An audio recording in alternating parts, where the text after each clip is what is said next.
नमस्कार। आज हम एक ऐसे दोहे से शुरुआत कर रहे हैं जो सीधे वार करता है हमारे समाज में फैले अंधविश्वास, रूप कथा और कल्प कहानियों पर। कभी कभी एक पंक्ति पूरी दुनिया के भ्रम को चीर देती है। कबीर का यह दोहा ठीक वैसा ही एक तीखा प्रकाश है। कागा काको धन हरे, कोयल काको देत, मीठे बचन सुनी के जग अपनो कर लेत। सरल हिंदी में अर्थ और वेदांतिक व्याख्या। कबीर कहते हैं, कौवा किसी का धन नहीं चुराता और कोयल भी किसी को कुछ नहीं देती।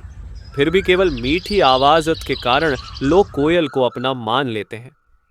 यह दोहा केवल पक्षियों की तुलना नहीं है, यह हमारे विवेक को झकझोरने वाली एक चेतावनी है। कबीर हमें बता रहे हैं कि कोई आपको लूटेगा तो सीधे नहीं, मिठास में लपेटकर, रूप कथा बनाकर और विश्वास की चाशनी में डुबोकर। हम आज बात करेंगे उन कथाओं, उन परंपराओं और उन विश्वासों की जो बाहर से सुनने में अच्छे लगते हैं लेकिन भीतर से हमें अंधकार की ओर ले जाते हैं। आइए इसे समझते हैं विज्ञान की दृष्टि से, विवेक की रोशनी में। वेदांत से जुड़ी व्याख्या। यह दोहा अंधविश्वास के मूल पर सीधा प्रहार करता है। अर्थ यह है कि लोग अक्सर जो सुनने में अच्छा लगे, जो मन को भाए, जो चमत्कारी लगे, उसे ही सत्य मान लेते हैं, बिना यह जांचे कि वह अनुभव, तर्क और बुद्धि की कसौटी पर खरा उतरता है या नहीं। ठीक वैसे ही जैसे लोग पुराणों की प्रतीकात्मक कहानियों को आंख मूंद कर सच मान लेते हैं, सिर्फ इसलिए क्योंकि वे रोचक हैं, चमत्कारिक हैं और बचपन से सुनी हुई हैं। वेदांतिक निष्कर्ष।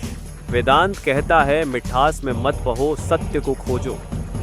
सत्य वह है जो आत्मा को जागृत करे, जो चमत्कारों से नहीं, जागृति और विवेक से भरा हो। इस दोहे का संदेश है, रूप, रस और कथा में फंसकर अंधा मत बनो, ज्ञान की आंख खोलो।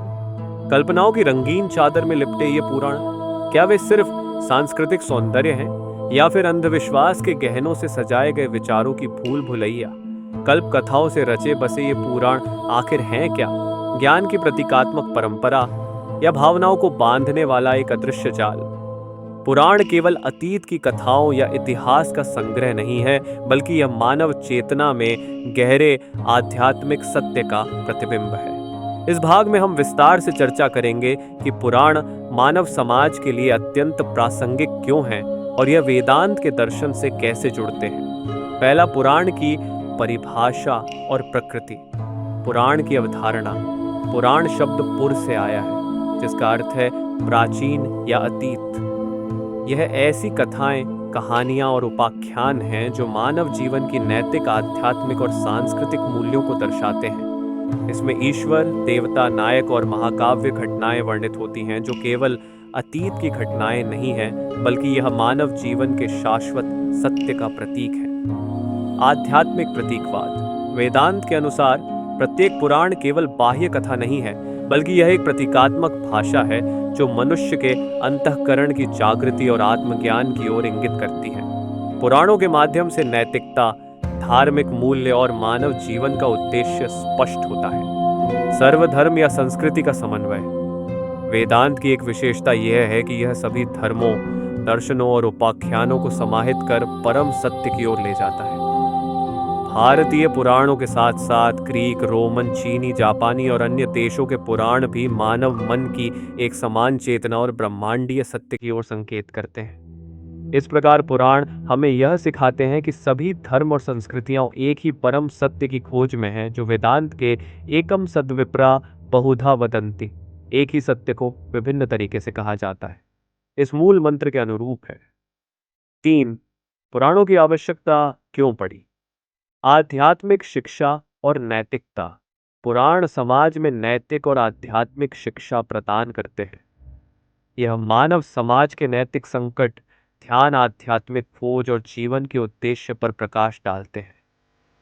पुराणों के माध्यम से मनुष्य यह सीख सकता है कि कैसे अपने अंतर्मन को जागृत किया जाए, जीवन के अर्थ को कैसे खोजा जाए और मोक्ष की प्राप्ति कैसे हो।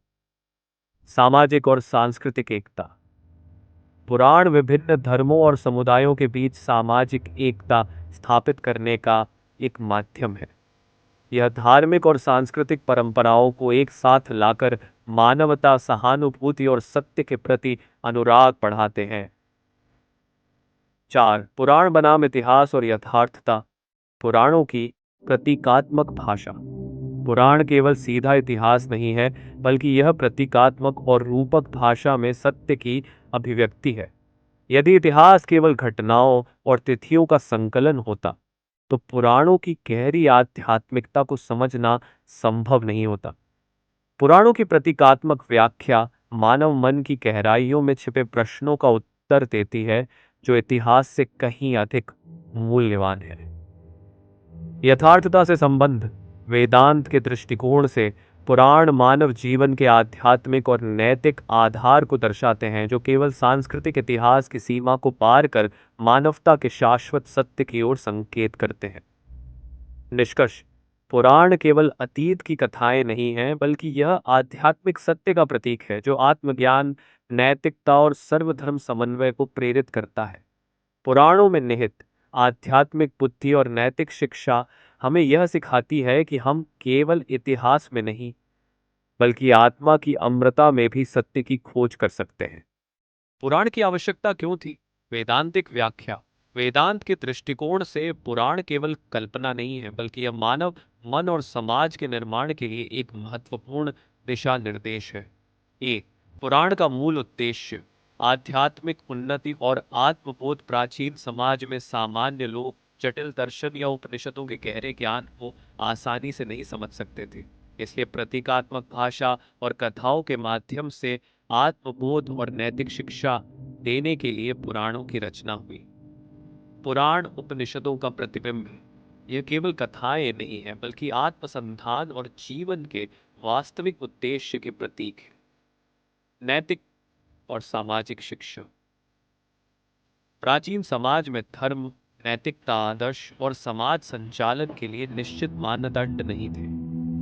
पुराणों के नायक, खलनायक, देवता, दानव, तपस्वी, भोगी पात्रों के माध्यम से समाज को धर्म और अधर्म के बीच का अंतर समझाया गया। दूसरा, पुराण और प्राचीन समाज की मानसिकता। पुराणों की प्रतीकात्मक भाषा का गहरा प्रभाव। मनुष्य के अवचेतन में प्रतीकात्मक भाषा अर्थात सिंबलिज्म सदैव कार्य करती है।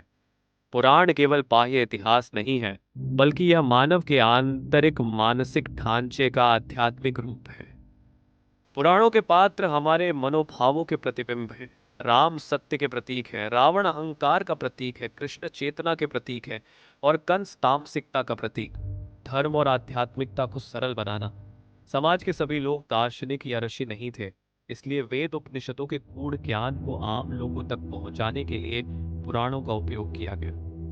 जहाँ गीता ज्ञानियों के लिए है, वहाँ पुराण साधारण लोगों के लिए है। तीसरी, पुराणों की वास्तविकता, कल्पना या सत्य। इतिहास बनाम प्रतीकात्मक भाषा। बहुत से लोग कहते हैं कि पुराणों में लिखी बातें केवल इतिहास नहीं है, बल्कि प्रतीकात्मक रूपक एलिगोरी है। पुराणों की प्रत्येक कथा के पीछे गहरे मानसिक और आध्यात्मिक अर्थ छिपे हैं। यदि इन्हें केवल ऐतिहासिक घटनाएं समझा जाए, तो यह भूल होगी। विज्ञान और पुराणों का संबंध। आधुनिक विज्ञान में भी कई ऐसी बातें हैं जो प्राचीन पुराणों में पाई जाती हैं। उदाहरण, पुराणों में ब्रह्मांड, यूनिवर्स की उत्पत्ति और प्रलय की चर्चा होती है। ये आज के बिग बैंग और हीट डेथ सिद्धांत से मेल खाती है। वेदांत के अनुसार पुराण को किस प्रकार मानना अंधविश्वास है। वेदांत कहता है सत्यमेव जयते, सत्य की ही विजय होती है, और सत्य वही है जो तर्क, अनुभव और शास्त्रों द्वारा प्रमाणित हो।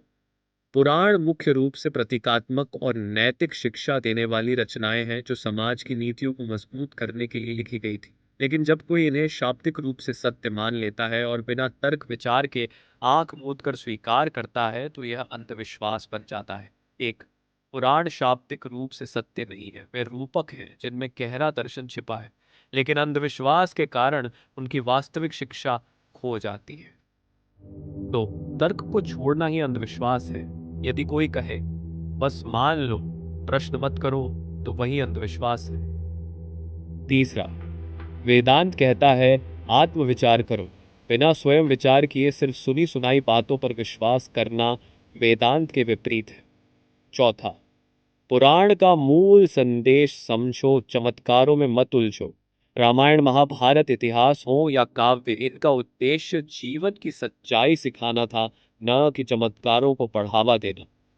इसलिए वेदांत कहता है, पुराणों का गहरा दर्शन समझो, लेकिन यदि तुम केवल चमत्कारों और अलौकिक कहानियों में फंसे रहो तो यह अंधविश्वास के अलावा कुछ नहीं।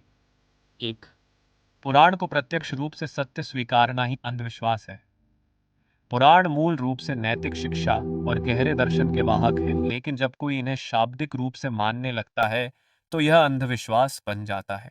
उदाहरण के लिए, यदि कोई यह मानता है कि हनुमान ने सच में सूर्य को कूदकर निगल लिया था, तो वह अंधविश्वास में फंस गया है। लेकिन यदि कोई समझता है कि हनुमान शक्ति और निष्काम कर्म के प्रतीक हैं, तो वह सत्य को जान सकता है। 2, चमत्कारों के मोह से मुक्त हो। जो ज्ञान तर्कहीन है वह विश्वास करने योग्य नहीं है। पुराणों का मुख्य उद्देश्य समाज में नैतिक उत्थान था, लेकिन जब लोग उनमें चमत्कार ढूंढने लगते हैं तो वे आत्म विकास के बजाय भ्रम का कारण बन जाते हैं। भगवान आकाश से सोने की वर्षा करेंगे, ऐसी धारणा पूरी तरह अवैज्ञानिक और आत्मनिर्भरता के विरोध में है। 3, पुराणों के प्रतीक समझो, अंधविश्वास में मत फंसो। पुराणों को समझने के लिए रूपक और प्रतीकों को समझने की क्षमता होनी चाहिए। उदाहरण के लिए, समुद्र मंथन कोई बाहरी घटना नहीं थी, बल्कि यह मानव के आंतरिक संघर्ष का प्रतीक है। कुरुक्षेत्र का युद्ध बाहर कहीं नहीं हुआ, यह मनुष्य के भीतर चलने वाला युद्ध है। लेकिन जब लोग इन कथाओं को बाहरी वास्तविक घटनाएं मानने लगते हैं और अंधविश्वास का आधार बना लेते हैं, तभी यह अंधविश्वास बन जाता है। 4, भक्ति का अर्थ अंधविश्वास नहीं है, ज्ञान रहित भक्ति ही अंधविश्वास है। भक्ति अंधविश्वास बन जाती है जब मनुष्य तर्क और विवेक का त्याग कर देता है। सच्ची भक्ति का अर्थ है गहरी समझ। यदि कोई केवल यह कहे कि शास्त्र में लिखा है इसलिए मान लो, तो वह ज्ञान के मार्ग पर नहीं है, बल्कि अंधविश्वास के मार्ग पर चल रहा है। भक्ति का अर्थ समझना है, अंधविश्वास का अर्थ न समझना है। 5वां, वेदांत के अनुसार शास्त्र मानो, लेकिन अपनी बुद्धि को मत खो। यदि कोई बात तर्क, अनुभव और वास्तविकता से मेल खाती है तो वही स्वीकार करने योग्य है।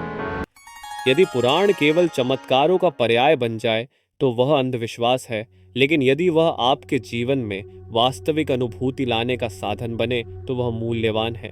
निष्कर्ष, पुराणों को शाब्दिक रूप से मानना अंधविश्वास है, लेकिन उनके भीतर छिपे गहरे वेदांतिक ज्ञान को स्वीकार करना सच्चा ज्ञान है।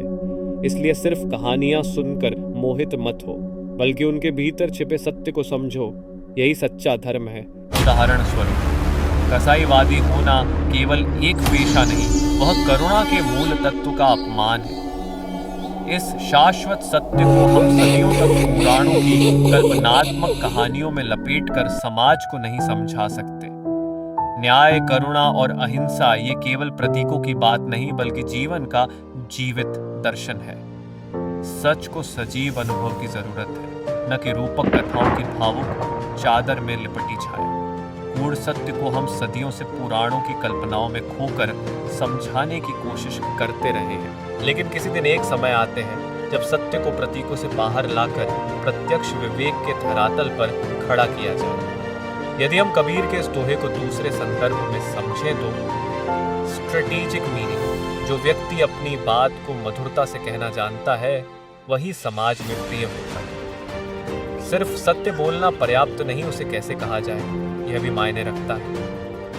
कटु सत्य लोगों को ठेस पहुंचाता है, जबकि कोमल शब्दों में कहा गया सत्य भी मन को छू जाता है।